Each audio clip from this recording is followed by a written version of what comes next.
What it is, guys? What's goody? What's up, guys? It's your girl Macker, aka Star Girl, aka Naomi Campbell. You know what it's about. Yes, and it's your girl Susie, aka Baddest, aka Killing with Kindness. Welcome to our channel. If this is your first time here. So this video is a wavy mukbang. So we just got some wine, we just got some random ass snacks, chips, dip, wings, eggs, potatoes, tomatoes. We actually do have tomatoes. We actually got tomatoes. Alright, so today's video is about a trending topic.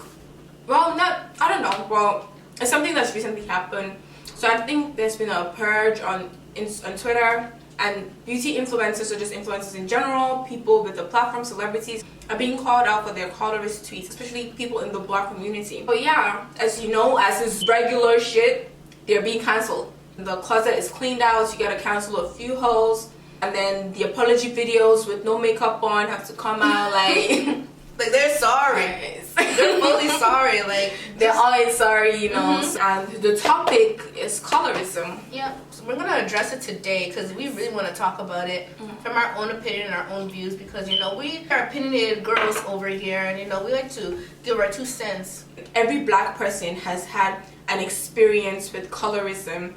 It's so rampant and normalized that even when you try and have some outrage about it, people want to paint you to be like overreacting or doing too much.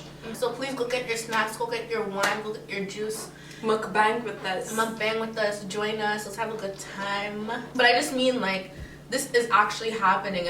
There's a lot of self-hate in our community and in a lot of other communities, but we won't talk about Black people because we're Black. It's not to bash any one person, but it's to use her experiences to signal what it represents in the Black community, to talk about the system that made it possible for a 12-year-old girl to be on social media self-hating herself in the form of bullying people who look like her, and a system that makes it okay for Black people to internalize some views that make it seem like one form of Blackness is superior to another, regardless of how it goes. If you think light skin is superior, dark skin is superior.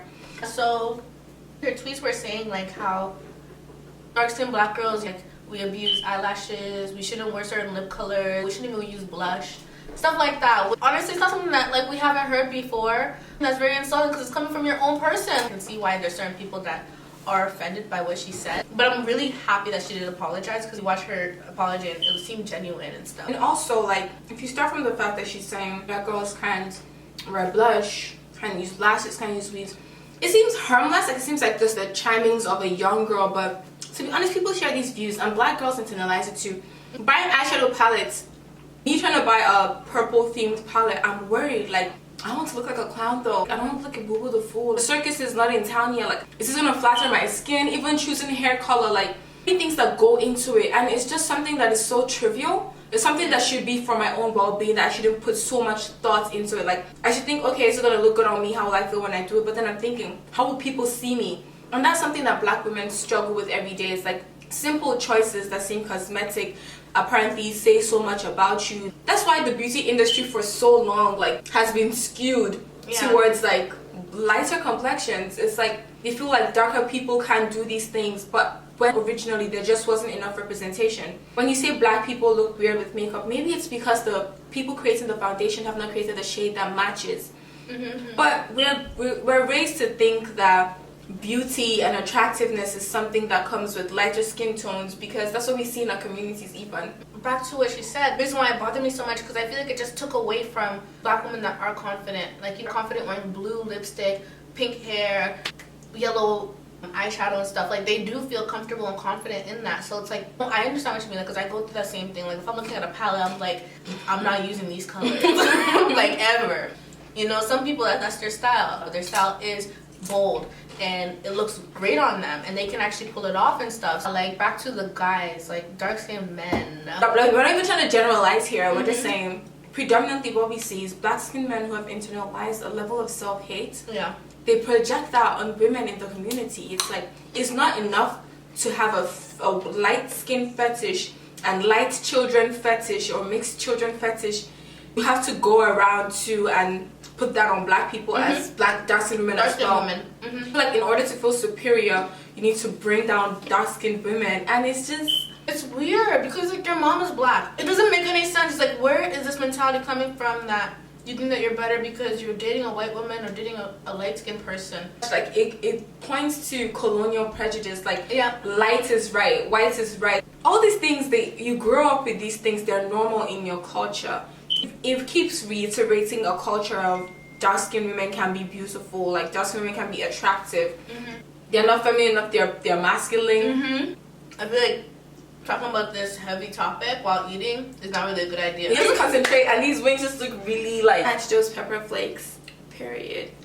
Anyway, we saw this video. We'll put the video link in description because I feel like I should see it. And like in this video, like she just addresses like this rap battle where this is between two dark-skinned black men, and the one black man insults the other black man's dark-skinned daughter that's like 6 years old. But just understand, it is so messed up that he's referring to 6-year-old girls, comparing his daughter and the other guy's daughter. His daughter is light-skinned, like she's better. Like, it's very disturbing, guys. And it points to the fact that black women from a very young age are adultified. Lies, like they're adultified, they're viewed as adults.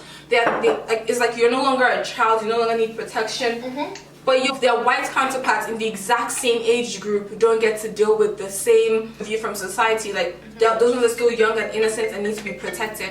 There are beauty standards that have been set to make people believe that lighter skin is beautiful and straighter hair textures are beautiful. So that's why relaxing companies, skin lightening companies do target these things towards Africa, because we still have that colonial mentality. Me growing up in Nigeria as a kid, like light-skinned children, they call them yellow pawpaw. You tell your parents like, oh wow, like she's gonna, like rich men are gonna come for her, like she's gonna marry someone rich, like by virtue of the tone of her skin is gonna bring riches for you. Whereas a dark-skinned child, they want to find other qualities that she has. Oh well, she's smart, like as in let her focus on school, because somehow like they feel like she's not good looking enough to have her looks to take care of her. And both sides of that are so problematic. For you to think that a light-skinned child like has to rely solely on her looks, like whereas the dark-skinned child wants to make her feel self-conscious from the get, like, and that's such a sad way to raise a child. It is. It's everywhere. Like, even with the natural hair movement, like in Africa, we're so backwards with it. Like, you can't find good natural hair products. I've legit seen people put box braids on dreads. If you can't put braids in my 4C hair, perhaps this is not the career path for you. I'm just saying. But it's so ingrained. I remember one time, because I don't consider myself light. Like, I wouldn't consider myself light skinned. I'm brown. But in Nigeria, they would call me light skinned. So one time in school, in my SS1 in award training in the summer, and in Nigeria, let me tell you, in the summer is summer. Like, it's not a game. It's not like the sun is out and then the wind is blowing. Humidity on wow. I want to fight. Like, the ground is even feeling it. Like, so I came back from school that day and I had tan. Like, I was really tan.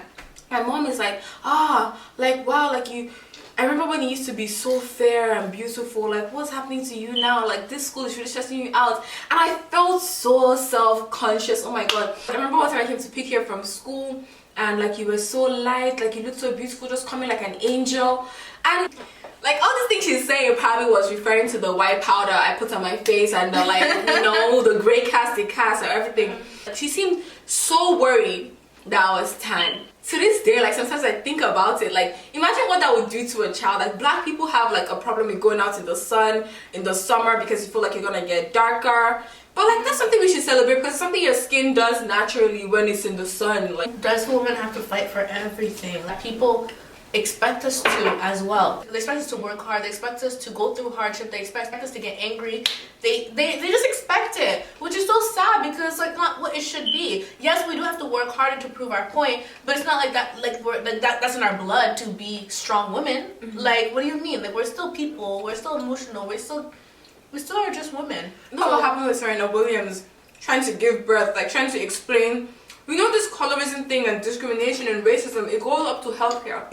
The darker you are, the less the more they think you're tolerant to pain. You're tolerant to pain, yeah. I was watching this video that Robin Thede did, where she was just showing random people 2 pictures, one of a black person, one of a white person. She's like, who do you think is stronger? All the time they would choose the black person based on what? Like, Serena Williams, she's giving birth, she's trying to explain to these doctors that she's in pain. like that she needs help, she needs painkillers, but they disregard her because you're a black woman. You're supposed to be able to take this pain. All black women feel this need. It's like, it's this pressure, this invisible pressure where it's like you don't know what beauty standards you can even fit into, because it's like all the, like every other Vogue and the magazines and the corporations, all they show in your face is white women with the long hair, tussling, shampoo ads, everything, like makeup. And even within your community, like it's either the light-skinned women or then the really, really dark-skinned, like, you know, melanated, you've dyed your hair. So when you're in between, when you don't fit any of these roles, you feel like there's no place for you. And that's why representation is so necessary. So we'll always continue to shout out Fenty for letting us know that everybody with their own unique skin tone, and like it's not only one form of blackness that's beautiful or unique. When you start saying one is supreme, you basically alienate every other person. Black people, like the black race, is so diverse, and that's the strength in blackness, like the diversity, how we thrive in different skin tones, hair textures. That's where our strength is. So when we start doing the whole division thing, it don't work for nobody. It's not benefiting. It don't work for nobody. It's over and over. You keep seeing the same thing, like everywhere you go. It's just in TV, like reiterated, that they keep reminding you, oh, just in case you forgot, we only represent light skin bitches. A certain level of curly hair. Like right now we don't know what to do with this hair texture. You want to go somewhere else? I don't know. I can't really help you. Can you What to do with your hair? It's so put beautiful. some relaxer in it? And it was so beautiful. I love it. Oh my god. Otherwise, it's either that you end up living there like looking like a clown. Oh, remember Mac NW45? Every black girl, their mother, grandmother, sister, adopted niece, go to MAC, like I'm looking for a foundation shade. Oh, it's NW45. It's gonna be NW45. Yeah. I'm like, both of us, look at the both of us will walk out of there with NW45. It doesn't matter. You black? Okay, that's all. Like the best one. NW45. Like it doesn't matter. Like you just see the cast right here. We have to learn to come together. Like I don't know. It kind of sucks that this is how people are. That people still in this year and this time are still insulting themselves and spreading self-hate, and they don't even realize it. Like, please, go see a counselor when you have the time. It's not just for white people. Go and see a damn counselor. Get therapy. Unpack the bullshit in your life. I don't know. This whole quarantine thing is just so crazy, guys. Like, do you realize that we're literally on lockdown? We can't go nowhere. Like, stay at home. But then what the hell's happening in America? These people don't care. They're not scared. They're literally like, and these people about open the economy. Open the economy. Guns and shit. Anybody shoot them? Anyways, the most interesting thing that happens to me during this time is going to the grocery store. The grocery store is where the action is at. From the line and From the lines to the people telling you which way to go because of the arrows, products being missing. Like, it's like a video game. It's literally fun. It's nice. I like the grocery store. That's exciting to me now. I get dressed up to go to the grocery store. I'm gonna do my makeup, but I'm gonna I don't do that. I put some nice clothes when on. I go to the grocery store, I really fear like someone will run into me there and like ask me if I'm doing okay. Because I really pull up to the grocery store like I just came by. I have to, because I'm in the line for like about 15 minutes. So a bunch of the cars are driving by looking at the line. Deciding whether they're going to come. You don't know who's going to drive by. You don't know who's going to drive by. You don't know who's going to drive by. You know, the woman that hates you the most could be driving by, and then you're just sitting there looking so innocent. Like, you don't want your enemies to catch you on your off day. Because every day is an off day during quarantine. So it's like, you know, to me it's like the only opportunity that I have to go out. I'm gonna do something with it because I've been shopping. I've been shopping. My cart, my orders have been coming. They've been coming, but they have nowhere to go. They're sitting in my closet. There's no summer to make it. It's like I need to wear them at least once here in a while. I gotta wear them to the grocery store. I gotta wear them like for dry visits and stuff. Like it's very crazy. What is summer? I don't know what summer is. The sun is out right now, but I don't feel summer. Alright guys, so it has come to the end of our YouTube video. Thank you so much for joining us in this mukbang and us just, you know, chatting about colorism and whatnot and corona. Thank you for chilling with us. Thank you for rocking with us. Thank you for holding the set down, whatever. So we'll catch you in our next video. We don't know when that will be, but hopefully you'll be tuned for our next video.